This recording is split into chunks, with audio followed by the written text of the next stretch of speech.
So today's Tuesday, and we've got work to do doing some excavating. Didn't have time to screw around too much with the dogs this morning. We had to get right to it.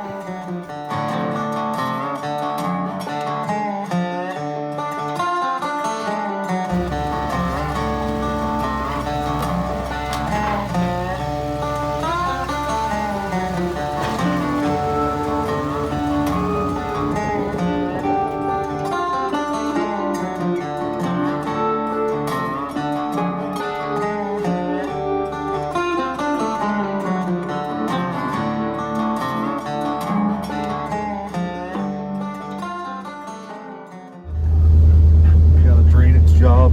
We got to start today, not far from the house, and we got to deal with these two four-legged turd barrels.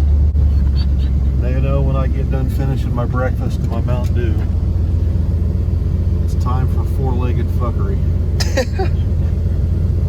Today I don't have time for a whole bunch of frisbee throwing, so they're just riding with me, I guess.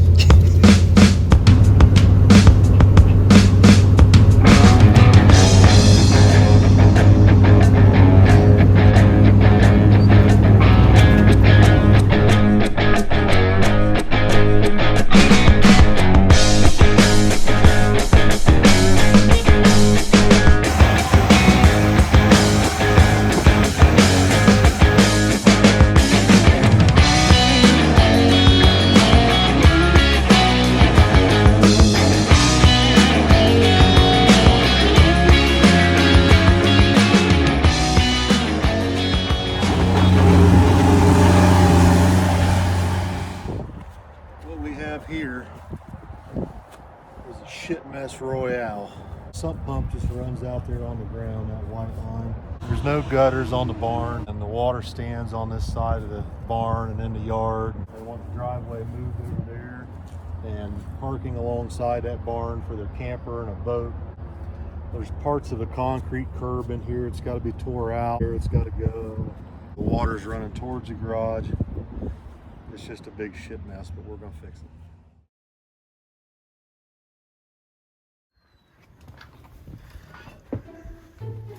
Scrappers! Oh, God.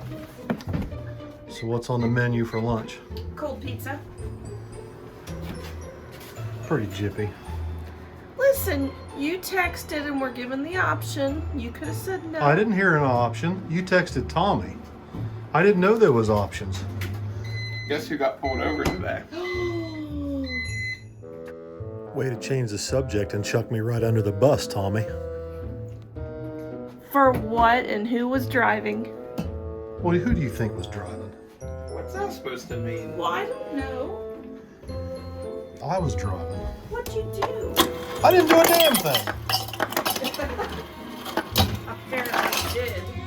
Oh, something about you got to have tags on the trailer, and you got to have shit tied down, and you got to Make sure your brake lights are working. Yeah.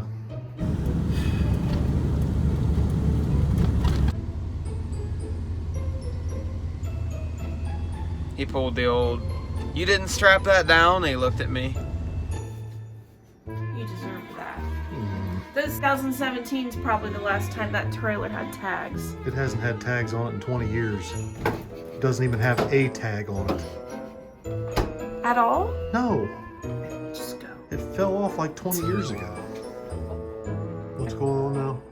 I need the $45 that you said I could have. They were able to get me in for a tow appointment before Easter. They're squeezing me in. A pedicure. Yeah. Not a toe appointment. I got a toe appointment. A toe touch-up, can we call it? Anyway, $45. Me? Thanks for chucking me under the bus today. Okay, no. Time out. This dude, as soon as he rolls down the window and he's like, "Hey, you don't have any straps tied down on your tractor." He's like, he looks at me and he goes, "You forgot to tie it down?" Throws me under the bus. We never strap anything down. Listen, this is a team effort. You got to take one for the team every once in a while. So after lunch, I drove back out to that job site, started moving some dirt. Got the tiller loaded up, tilled up this topsoil, shoved the sod off the top, buried it in the deep spot down at the end, and then started shoving the clean topsoil and the clean fill dirt out over top of it. And this little clip here is from my mother-in-law who hates snakes. I managed to kill a gardener snake while I was grading today. So I'm back here at the shop, working on my monster trucks a little bit. Just kind of relaxing. It's kind of nice to be home. We've been traveling so much here lately. Just kind of need a break. Billy's uploading a video tonight. It sounds like Vicky just pulled in. Let me show you these trucks I'm working on. So this is a square body Chevy that I painted, I don't know, a month or two ago. And it's just sitting on this chassis. The bed's laying back here. I got to cut it out and get it mounted. But it's a step side bed. I don't know. I might put this body on that chassis up there because this one's got all blue anodized suspension. So it doesn't look right with a red body. And then my black 69 Blazer's sitting over here. It's all dirty. I need to clean it up. I've got a set of ginormous wheels and tires coming for it. We're going to lift it up and put it on a big set of tires and nice looking rims. And then this is a T-Max I'm working on. Somebody gave this thing to me and I put a nice set of wheels and tires on it. I've cleaned it all up and I got this body. It's a 79 Ford Bronco body. And it just so happens to fit the wheelbase about perfect. So I ordered some parts tonight for the chassis. I'm going to put all billet aluminum suspension on it.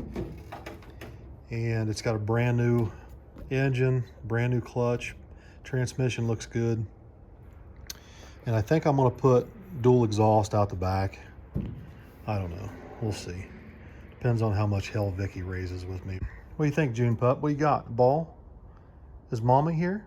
Is Grandma here with dinner? All right, let's go. Let's go see Grandma. Come on, girls. Come on, Scrappy. Let's go see Grandma. Come on. Sit down and watch Billy's video and eat. What's for dinner? Rooster. Nice. Let me see your toes. Did you get them done? Yes. Cha-ching cherry. Check this out. Oh, good grief. So, had dinner tonight. Billy's video come up, and I figured I'd go through his video and explain to everybody a little bit about what was actually going on there and some of the decisions we made, why we made them. And I was pretty upset about that rerun with the Nova. It was pretty hot, and I really kind of lost my temper a little bit with Daniel, Harden, and Eric, the guys running the race, and I apologize to those guys. If they're watching this, I'll message them. But, you know, this is it was the second time in 3 weeks that we had a close race, and there was piss poor or indefinitive finish line footage. And when the crew with the Billy Goat decided they wanted to see the video and try to overturn the call, you know, we were fine with that. If they wanted to throw $100 at it to see the video, it was fine with us because we felt confident based on the GoPro footage that Billy had that the finish line camera would show that we won. So we were fine with that. It didn't bother us any. We were just going to get $100 out of it. But unfortunately, the finish line footage was, I don't know. I never did get to see it. I asked for it, and they said it was already down at the finish line and it was taking too long. So I never actually got to see the finish line footage, but I'm sure that it sucked because they would never say that it was not any good if it wasn't. So anyway, we had to rerun that race with the Billy Goat. But first, let's start at first round. We'll go through all these rounds that we did get through, and I'll explain what we were doing and some of the problems that we had and how we rectified those problems. To start out the day, it was almost 78 degrees. It was pour your own puddle, so everybody's using a different kind of glue. And with the track surface temperatures as hot as they were, it was not going to be good. It's a little bit dirty. It's a little bit gooey. So when it gets gooey like this, the pine needles and some of the sand and the dirt and that kind of shit sticks to it, and it's stuck on top of the rocks. So you were limited with how much contact patch you had to begin with, and now you're limited on even that because the trash sticks to it. Again, looking for gooey, Richard Adkins. Slippery. It might feel sticky to your feet, but it ain't worth a shit.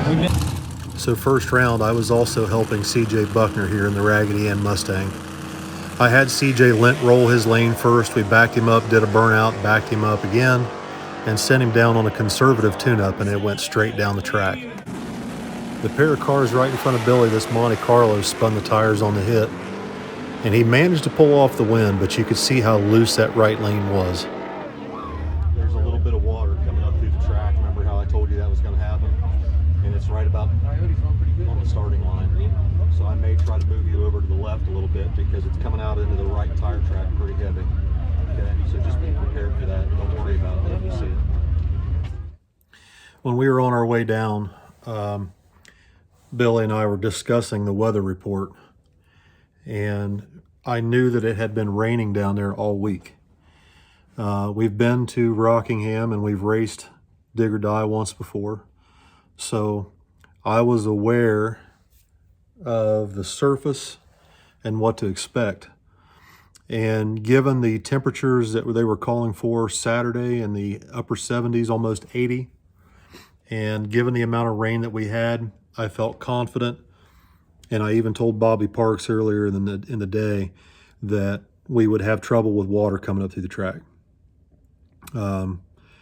What happens is when you get a lot of rain during the week on a blacktop surface, a lot of that surface water runs in the cracks, and it gets down underneath the blacktop, between the blacktop and the leveling course below the blacktop, which is usually 411s or 304 limestone, and it doesn't permeate water very well. So you end up with a little bit of water trapped just below the surface of the blacktop, and when the surface of the blacktop gets heated by the sun, it puts pressure on the water below the blacktop, and that water creeps up through the cracks in the surface. And you'll notice anytime you're on a blacktop surface, when it's really hot out, the day after it's rained, any of the cracks, you'll see the cracks appear to be darker than the rest of the surface, and that's literally moisture creeping up out from underneath the blacktop. So I expected it, and I didn't see anything of it until just about the time it was ready for first round. And the sun was beating on the track pretty good, and it came up. This shit always happens, dude. Every time. Hey. Last year it was sandbags. In the words of Turbo John, it is what it is. Was it the last time we heard somebody dump sand down in your lane? I've seen it all. Is it water or oil? It's water coming up through the track. Oh, is it? It's seeping through the track.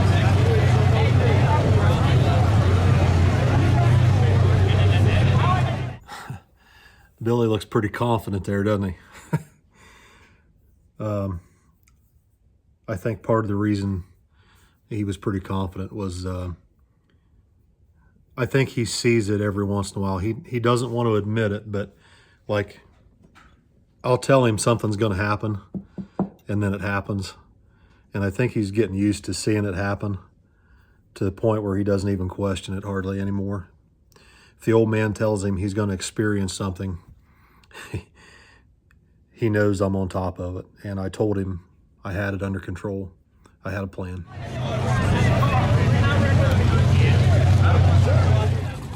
So as you see here, we're pulling Billy up to the starting line, and he hasn't done a burnout, and I'm having him drive the truck out along the left-hand side of the groove, and then I back him up. The reason we did that is to lint roll the tire tracks in the left-hand lane. We were intentionally going to move him over 1.5 feet out of the groove to the left, and we literally were going to have to do our own burnout and make our own groove over to the left-hand side to keep that right rear tire out of the water that was creeping up through the track, and it worked.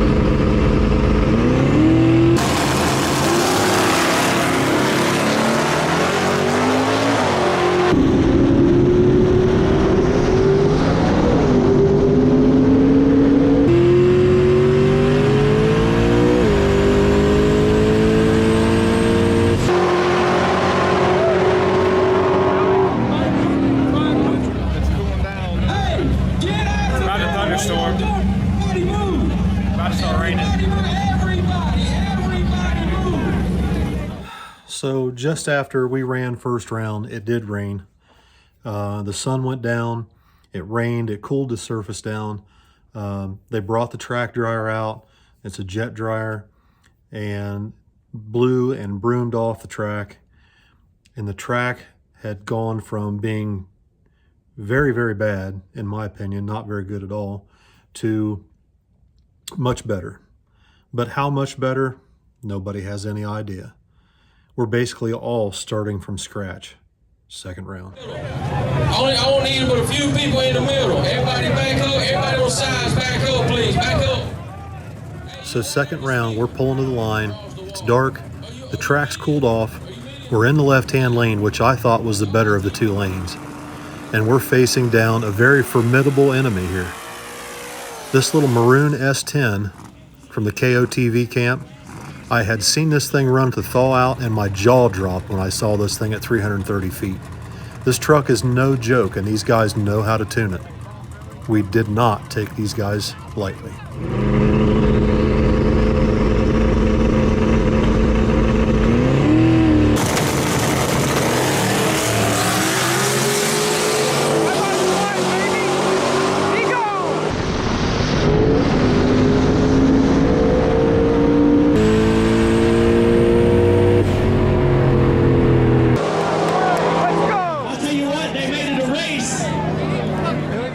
Now, I never get to see Billy's truck from the finish line. I never get to see it from mid-track. All I know is it must look fast, because I know I've watched that little maroon S10 run, and I'm telling you, that thing is a freight train at 330 feet. I mean, I'm not going to lie, I was worried about that little truck, because when I saw that thing run at the thaw out, I thought that thing's going to be in the late rounds for sure. So, moving on. Congratulations to those guys. They put up a hell of a fight, and we definitely didn't take those guys lightly, I can assure you that. And I told him that on the starting line. His whole team, I shook their hand, and I said, you guys had us worried, I'm not going to lie. So moving on, third round. Here we go. So you're in the third round. We're in the third round. It rained a little bit ago, and they dried the track. And now it's coming around pretty decent. The sun is off the track. The rain cooled the surface down, and the new glue they put down in the fresh burnouts, it's starting to come around a little bit. I think the left lane is a little bit better, just from my experiences here. The right lane has a crack about 100 foot out. I think I have a good tune-up for the right lane though, because I had 0 wheel speed that last pass, and it just went straight A to B, and it was fast. I think that race with that other truck, the truck that you just raced, was low-key a hyped up race. Like, yeah, I was kind of looking forward to that. It was a good one, because I feel like he's been on the come up now, and he's been putting in a lot of work, and he was one to knock me off for sure, and I'm glad I can hold him off. We were rolling out the back door. We had it on about 26 pounds of boost out the back, and it took every bit of it. So we picked up about 4 miles an hour on that run. And I'm just gonna keep adding power out the back. Probably leave the 60 foot alone, and if I'm in the right, if I'm in the left again, I might put a couple degrees of timing in it. That last run, about 30 feet out, it hiccuped a little bit. Like I pulled too much timing, and it was like almost wanting to bog a little bit. So I need to put a little bit of timing back in it. But I think for the right lane, that would be actually really good. So let's see what happens.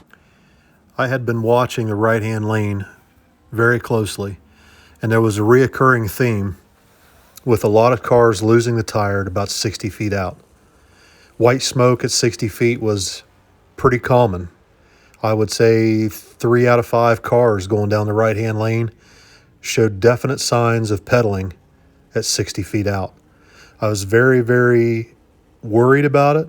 I reiterated that to CJ. I told him, I said, if you've got the right-hand lane, you've got to catch it. If it knocks a tire, you got to catch it. You can't let it drive into white smoke. You'll never recover.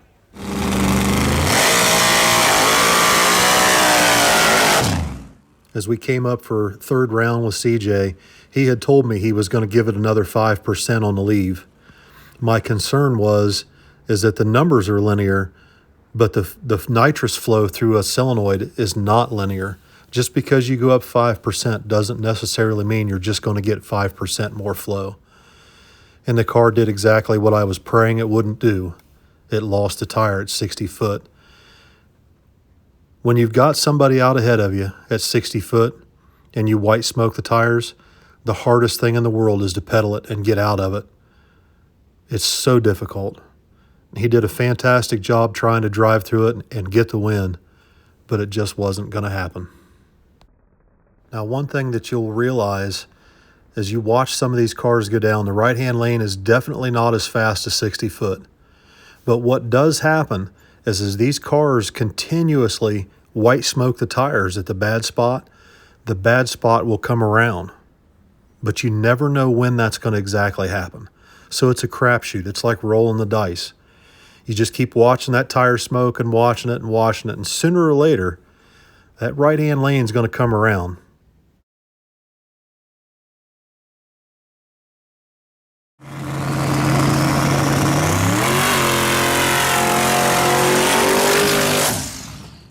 As we came up to race a billy goat, we felt pretty confident that we had a good tune-up.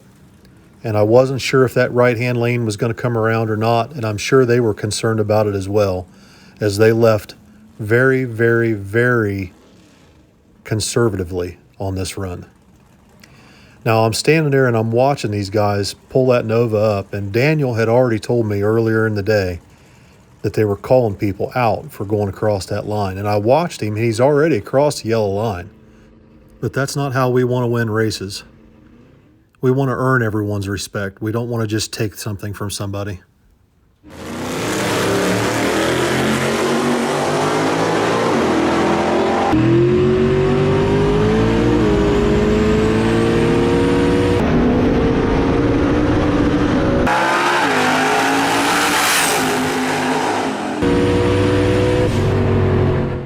If you've ever wondered just how badass the billy goat is, when Marty grabbed the second kit, it picked the left front wheel off the ground and went through the finish line with the front wheels a foot in the air. Billy just barely got around him.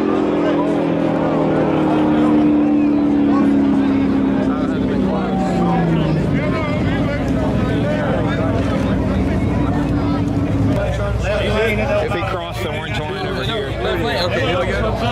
Left lane got the first. Yeah, left lane got the first. Good one.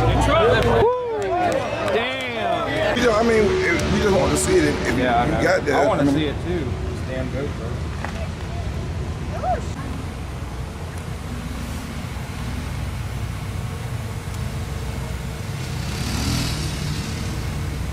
Been right there. That's where we're at. My back glass is like right in front of his head.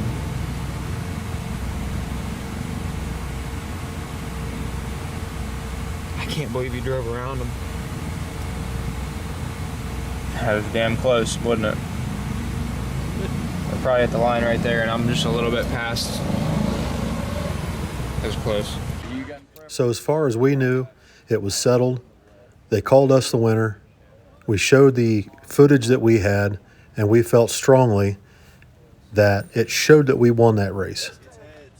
So when we found out that they wanted to protest the call, didn't really bother us any, because we felt strongly that the camera footage would show exactly what our GoPro footage showed.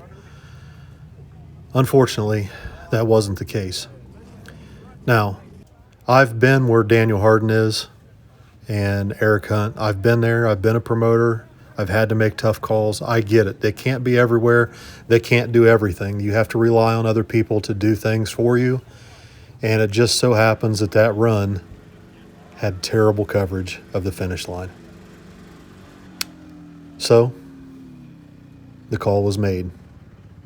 We had to rerun it. What have y'all agree upon? How long? I'm ready now. Well, you can give him a few minutes. Whatever. Okay, yeah, about 15 minutes. Hold up the whole show though. Yeah. 15 minutes? Okay, 20 minutes. All right. Rerun. Yeah. All right, 11:18.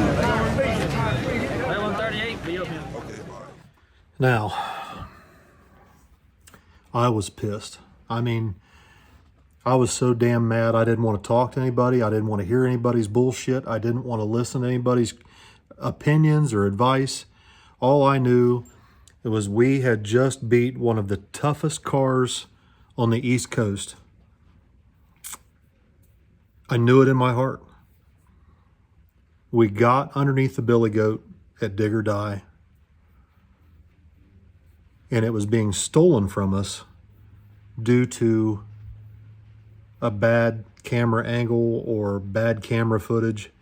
Now, this is the second time in 3 weeks. We had a run-in at 710 with one of the cars in John Dock's crew. And what really upset me was that boy knew that he lost. He admitted it to Billy. But then after he found out that there wasn't good finish line coverage, he changed his story. I'm just sick of dealing with that crap, man. It upsets me. I mean, this is the third trip to North Carolina in 3 weeks, and 2 of them we've had this problem. So I lost my temper, and but I get it, and I understand. You cool down and you realize the situation that Eric and Daniel were in, and I get it. It doesn't change the fact that it sucks, but I get it.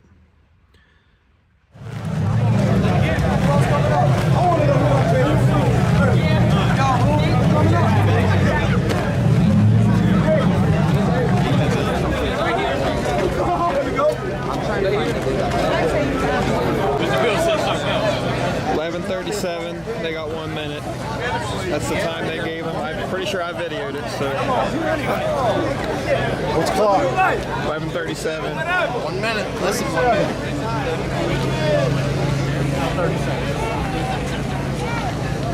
30 seconds. I'm firing that motherfucker. I'm doing a burnout. If we get there first, we're in. We're done. I'm not firing around. All right, the GOAT. What time is it? 37. 20 seconds. You got 20 seconds to get in that lane. You agreed to 11:38. Now, part of my frustration here is that if we do win this rerun, we now have to come right back and run patches in just a few minutes. Looking back on this, I really wish I wouldn't have lost my temper as bad as I did, but can't take it back now. These guys had nothing to lose, and obviously they turned the car up quite a bit. They had just made a hit right beside us, barely got beat, so they knew pretty close to what they needed to do to get underneath the truck. Now, whether the track would hold it or not, that was anybody's guess, but they had nothing to lose.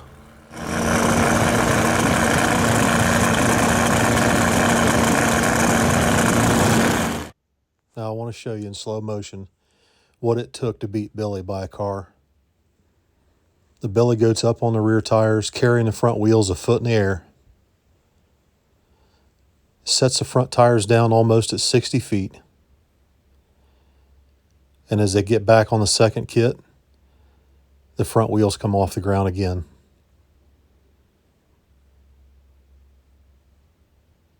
The Nova literally goes through the finish line with the front wheels a foot in the air at 130 miles an hour plus.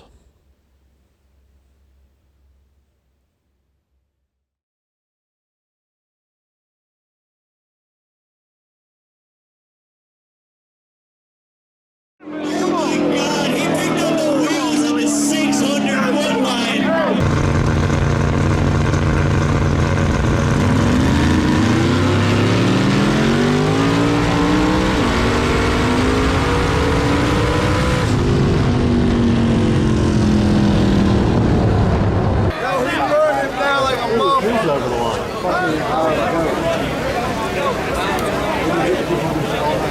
Yep, it's over, it's over. Now, this isn't the way that we'd like to win races. This isn't what we want to be known for. But at some point, you've got to stand your ground. And it wasn't our fault that we didn't have a good finish line camera. It is what it is. What's the call? What's the official call? Left lane. Hey, let's go. Everybody get out the way. Stimulus check ain't came. I'm just trying to get paid. So that puts us up against patches. So Billy had to reload the tune that he had already put in the truck when we found out we had to rerun Billy Goat. And we're in the right-hand lane, and obviously Billy Goat made a hell of a lick in the right-hand lane. But our nose and rear weight percentages aren't nearly as good as a Billy Goat, and I didn't have any confidence whatsoever that the right-hand lane would hold enough power to really turn the truck up and make it 60 foot hard. We decided to play it safe, and we were going to try and see if we could force the Mustang to make a mistake. They did not.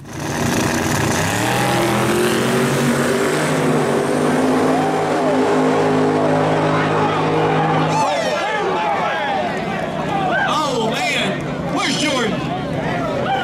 Lane.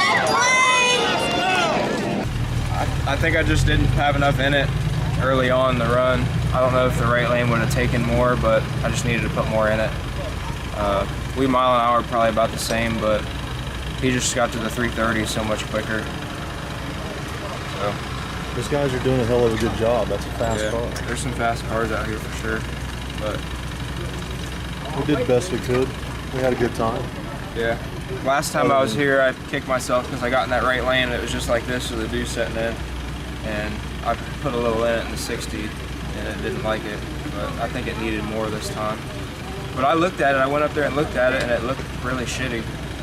Like, just leave it alone. So that's going to do it for tonight, guys. It's raining out here now, and the rain coming down on this tin roof of the shop is kind of loud in here. It's probably going to screw up my audio, but it's whatever.